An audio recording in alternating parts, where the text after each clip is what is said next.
Istanbul, carrefour de monde, de culture, d'histoire.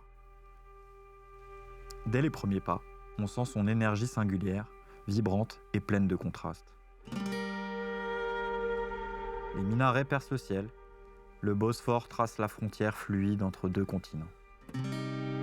Sur le pont de Galata, les pêcheurs alignent leurs cannes, les ferries sillonnent la Corne d'Or, et l'air est chargé d'odeurs de cimi chaud et de thé noir.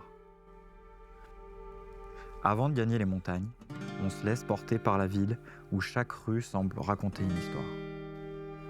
On flâne dans les ruelles animées, on visite le Grand Bazar, la Mosquée Bleue et Sainte-Sophie. Passionné de ski, de rencontres et de découvertes, on a hâte de commencer ce voyage qui doit nous mener aux confins de l'Asie mineure. Le décor est planté, une belle aventure nous attend.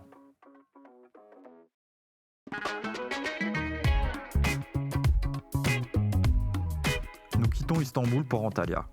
À peine arrivés, les sommets enneigés nous attirent. Avec Ismet, notre guide, on part pour le Tunç Dağı, un sommet à 2650 mètres, au-dessus de la mer. L'ascension débute sous un grand soleil. Mais très vite, les nuages montent avec nous. La visibilité disparaît.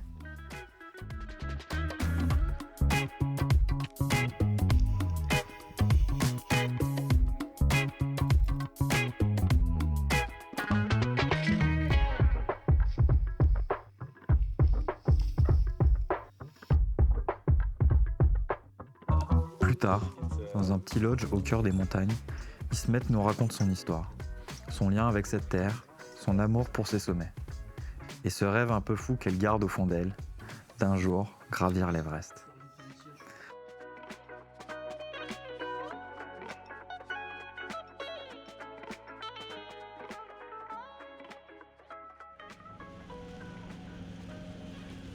On reprend la route vers Kayseri, située au centre du pays, au pied du mont Erciyes, en traversant des paysages déjà très différents. Sur le chemin, on fait une halte en Cappadoce. L'endroit a quelque chose de spécial. Des formes étranges sculptées par le vent, des maisons creusées dans la roche. C'est calme, presque désert. On se balade, on échange avec les quelques personnes croisées. Et même si c'est un lieu très touristique en été, en hiver, ça ressemble à une parenthèse hors du temps.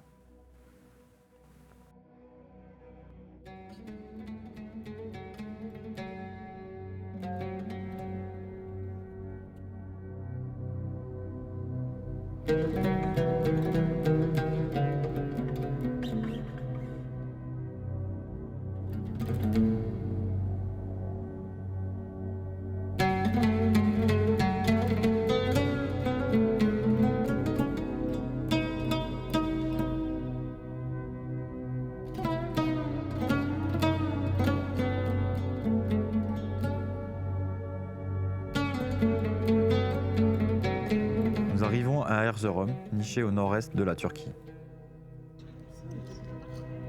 Dès les premiers instants, on ressent la riche histoire qui habite cette ville. Ancienne étape sur la route de la soie, elle est tour à tour byzantine, seldjoukide puis ottomane. Aujourd'hui encore, elle conserve l'allure d'une cité traditionnelle, figée entre montagne et mémoire. Avant de quitter la ville, on prend le temps de s'éloigner un peu du centre. Dans les quartiers plus anciens, on découvre un autre rythme. Ici, certains habitants travaillent encore avec des gestes ancestraux.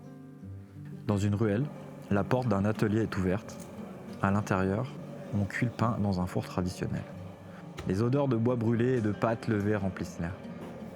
Ce sont des scènes simples, mais elles nous ancrent dans une réalité tangible, loin du voyage touristique. Les rues sont animées, mais on est loin du tumulte d'Istanbul. Ici, les visages sont marqués par le froid et le contraste des saisons. L'hiver, le thermomètre peut descendre jusqu'à -30. Erzurum est aussi la porte d'entrée vers les monts Kashgar, une chaîne spectaculaire qui culmine à près de 4000 mètres au bord de la mer Noire jusqu'à la frontière géorgienne. C'est dans cette région qu'on va s'enfoncer, à la découverte de vallées isolées. Ici commence l'aventure en altitude, au cœur d'un territoire sauvage, encore peu exploré par les We are skieurs. putting chain because there are too much snow here and we are going up there 400 meters higher. So I hope it will work. Thanks for the job, guys.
Dur ben.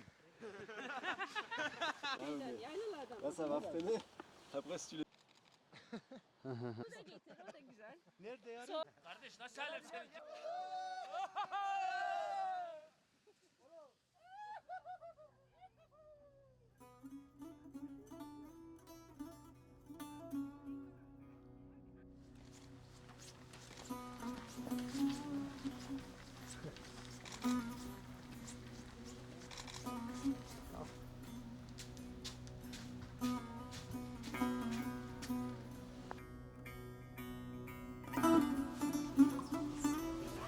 Çok güzel çekiliyor.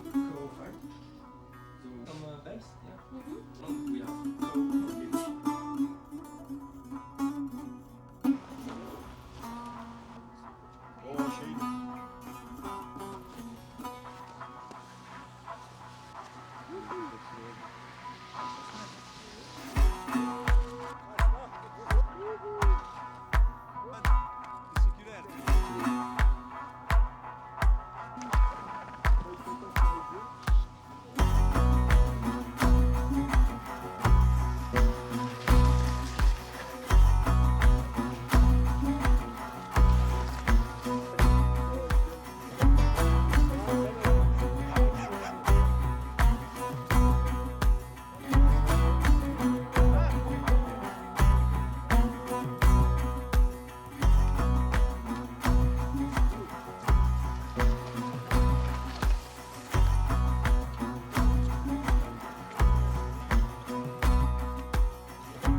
Après 2 journées incroyables à Yailala, on repart le cœur rempli.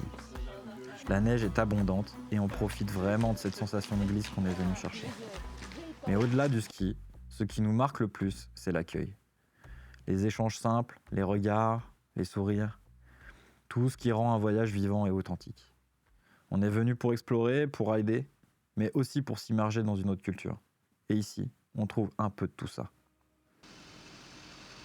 À présent, on prend la route vers l'est pour la suite de l'aventure. We are on the frozen lake. Georgia is 10 kilometers over there. Armenia 8 kilometers over there.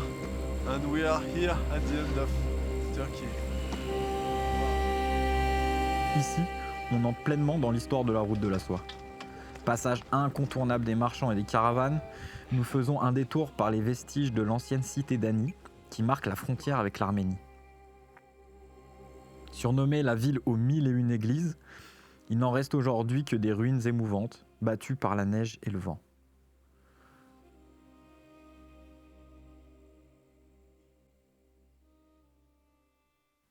Nous poursuivons notre trajet vers le sud-est et la province de Van, aux confins de la Turquie et de l'Iran. Ismet, comme toujours, nous emmène découvrir de nouveaux sommets. Cette fois-ci, le mont Arthos, un géant de pierre qui culmine à 3600 mètres au-dessus du grand lac de Van. La neige est légère, le soleil bien présent et l'envie de rider à son maximum.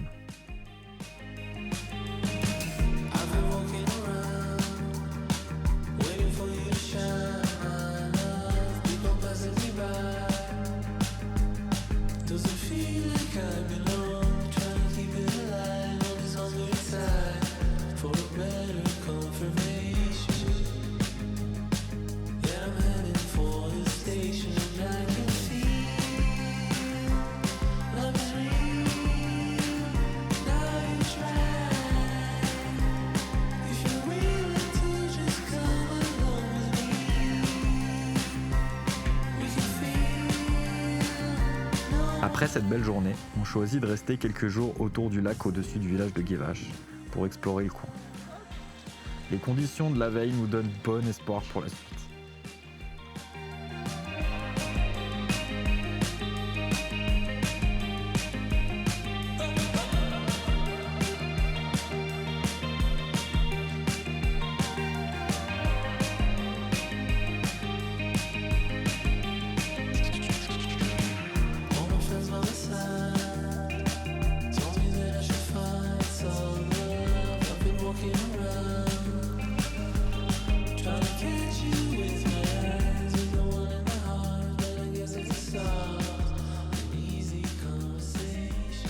On reprend la route, direction le sud-est, vers la ville d'Akkari, capitale d'une petite province reculée, proche de la frontière irakienne.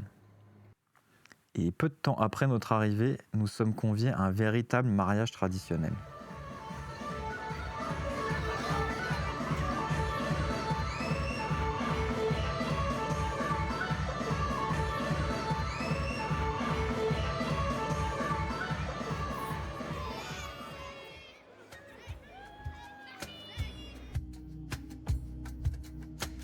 Le lendemain, nous remettons les chaînes pour monter à la petite station locale et avoir un aperçu des possibilités. Il a bien neigé là-haut et ça promet de bonnes conditions pour skier. En fin de journée, Omer, un jeune skieur local, ami d'Ismet, nous invite à venir partager un repas en famille. L'ambiance est détendue, chaleureuse, sans aucune barrière. Et c'est ce genre d'instants simples et sincères qu'on n'oublie pas. Ce sens de l'accueil et cette envie de partager qu'on retrouve depuis le début du voyage.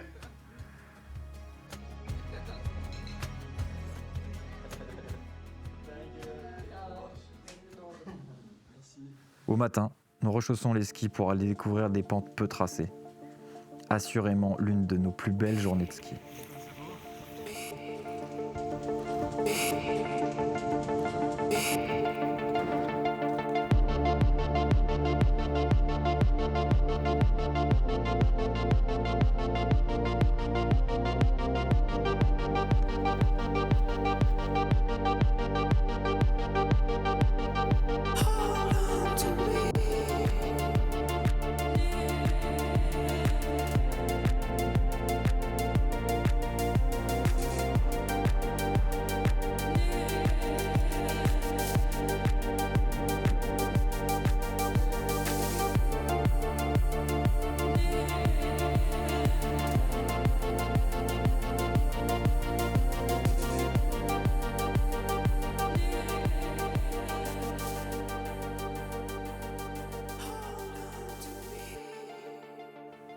Et pour finir cette dernière journée en beauté, on reste un moment en station.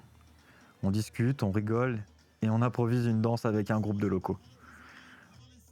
Un moment joyeux, inattendu, qui résume parfaitement ce que notre voyage nous apporte. Des traces dans la neige, mais surtout des traces dans nos esprits. On repart avec le cœur plein, les jambes un peu fatiguées et déjà l'envie de revenir.